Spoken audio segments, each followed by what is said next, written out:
இது மகிமை நேரம். கர்த்தரும் இரட்சகருமாக இயேசு கிறிஸ்து நீதி நேற்று இன்ப நாமத்தினாலே மகிமை டிவி நேயர்களை அன்புடன் வாழ்த்துகிறேன். மகிமை நேர நிகழ்ச்சியின் வாயிலாக உங்களை மறுபடியுமாக சந்திப்பதிலே மிகுந்த மகிழ்ச்சி அடைகிறேன். நாம் தொடர்ந்து நம்மோடு பேசுகின்ற வேதாகமம் என்ற தலைப்பின் கீழே தியானித்து வருகிறோம். இந்த வேதாகமம் பல சவால்களை தாண்டி ஜெயம் பெற்ற ஒரு புத்தகம். இந்த வேதாகமம் அதில் இருக்கிற எல்லா புத்தகம் அதுக்கு இணையாக இருக்கிற என்னென்ன பகுதிகளை இணைக்க வேண்டும் என்பதற்கும் கூட அங்கே விவாதங்கள் எழப்பட்டதாம். இந்த வேதாகமத்தை ஒவ்வொன்றும் ஆதாரத்துடன் இது இணைக்கப்பட்ட ஒரு புத்தகம். இதில் எல்லாத்துக்கும் ஒரு ஆதாரம் இருக்கிறது. இந்த சான்றை வேதாகமம் இந்த ஒவ்வொரு பகுதிகளை இணைப்பதற்கு, அந்த சான்றை பெறுவதற்கு பல கடுமையான சோதனைகள், பல போராட்டத்தின் மத்தியிலே இந்த வேதாகமம் நம் கையிலே கொடுக்கப்பட்டிருக்கிறது. இந்த வேதாகமத்தை எத்தனை பேர் கருத்தாக நாம் அந்த கையிலே ஆண்டவர் தந்த அந்த வேதாகமத்தை நாம் உணர்வுள்ளவர்களாக வாசிக்கிறோம்.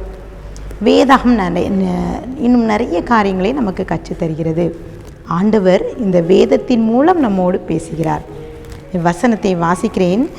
எரேமியா 31 அதிகாரம் 22 வசனம் சொல்கிறது, சீர்கெட்டு போன குமாரத்தியே எந்த மட்டும் விலகி திரிவாய் என்று சொல்லி வசனம் சொல்கிறது. சீர்கெட்டு போன குமாரத்தியே. இன்னும் ஏசாயா 3 அதிகாரத்திலே நீங்கள் வாசித்து பார்த்தீர்கள் என்றால் அங்கே ஒரு பகுதி தெளிவாக கூறப்பட்டிருக்கிறது. அங்கே 3 அதிகாரம் 16 வசனம் சொல்கிறது. அதிலே சீயோன் குமாரத்திகள் அகந்தையாயிருந்து கழுத்தை நெரித்து நடந்து கண்களால் மருட்டி பார்த்து ஒய்யாரமாய் நடந்து தங்கள் கால்களில் சிலம்பு ஒலிக்க திரிகிறார்கள். சீயோன் குமாரத்திகள். இந்த இப்போது இருக்கிற சூழ்நிலையிலே இந்த பிள்ளைகள், வாலிபர்கள் எப்படி இருக்கிறார்கள், அவங்களுடைய செயல்பாடுகள் எப்படி இருக்கிறது என்பதை இந்த பகுதி விளக்குகிறது. உயரமாக அப்படி ஜம்முண்டு அங்கே பார்த்தீங்கன்னா அதில் பாருங்கள், அவங்க 21 பார்த்தீங்கன்னா தாயத்துக்கள், மோதிரங்களையும் மூக்குத்திகளையும் வினோத வஸ்திரங்களையும் சால்வைகளையும் போர்த்து குப்பிகளையும் கண்ணாடிகளையும் சல்லாக்களையும் குல்லாக்களையும் துப்பட்டாக்களையும் அவர்கள் போட்டிருக்காங்க.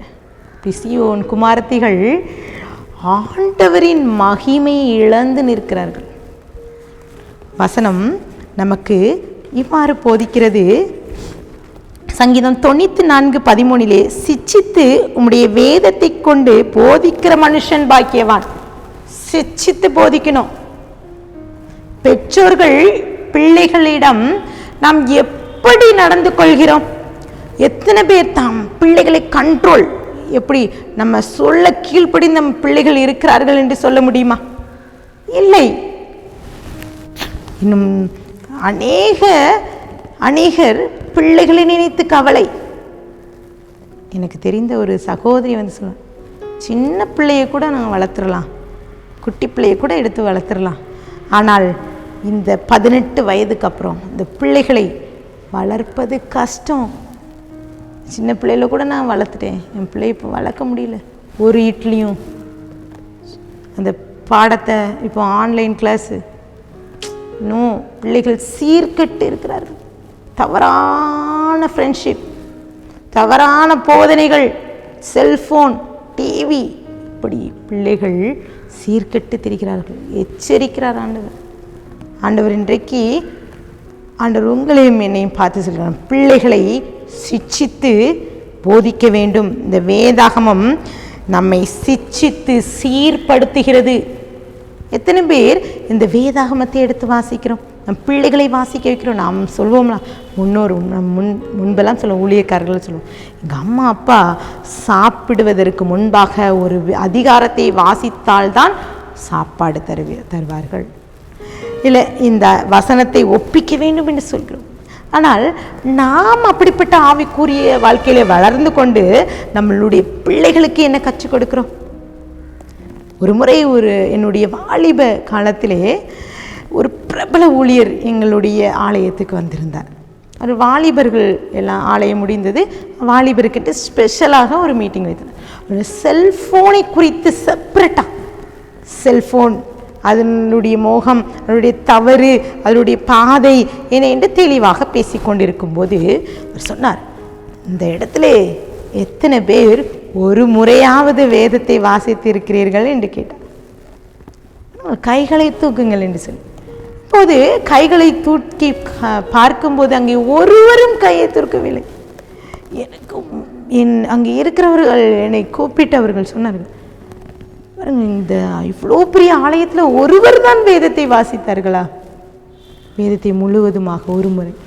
இன்றைக்கும் நான் கேள்வி கேட்கிறேன் வாலிபர் பிள்ளைகளுக்கு, எத்தனை பேர் ஒரு முறையாவது வேதத்தை வாசிக்கிறோம்? இந்த வார்த்தையை கேட்டுக்கொண்டிருக்கிற உங்களிடமும் ஆவியானவர் கேட்கிறான், எத்தனை முறை நாம் இந்த வேதத்தை வாசிக்கிறோம்? பின்ன எப்படி ஆண்டவர் நம்மோடு பேச முடியும்? ஆண்டவர் இந்த வேதத்தின் மூலமாக பேசுகிறார். ஆனால் நம்ம என்ன நினைக்கிறோம், ஆண்டவர் செப்பரேட்டாக வந்து நின்றுட்டு ஒரு ஒரு தோற்றத்தோட மோசைக்கு முகமுகமாக பேசினது போல் ஆண்டவர் பேசுவார் என்று இல்லை. ஆண்டவர் பல விதங்களில் பேசுவார். அதில் ஒன்று வேதாகமம். அதை நாம் உணர்ந்து கொள்ள வேண்டும். ஒரு முறை ஆலயத்திலே ஒரு அறிவிப்பு கொடுத்தார்கள். அங்கே பிள்ளைகள் அந்த வாலிப மீட்டிங்க்கு வருவதற்காக தொடர்ந்து வாலிப கூட்டங்கள் நடைபெறும்.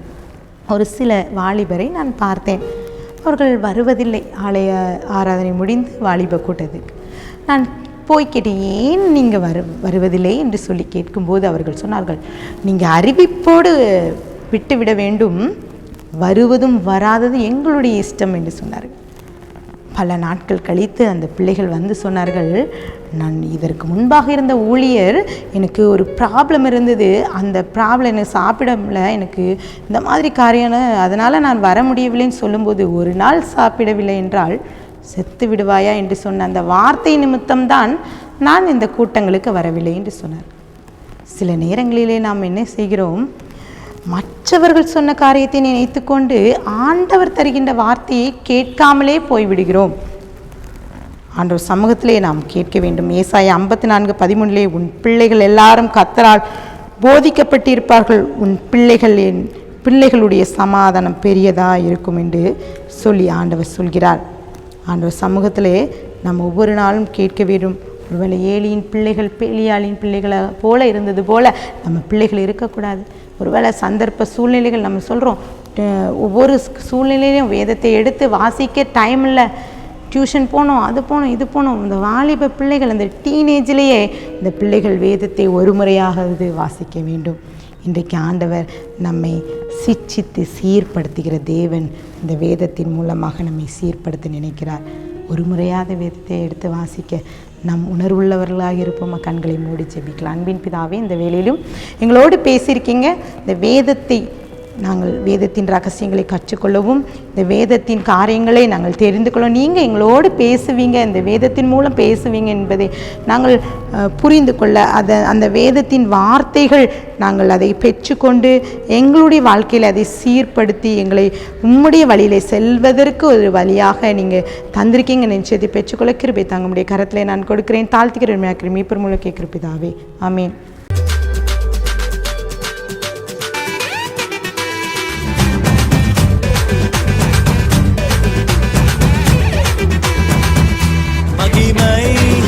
மகிமை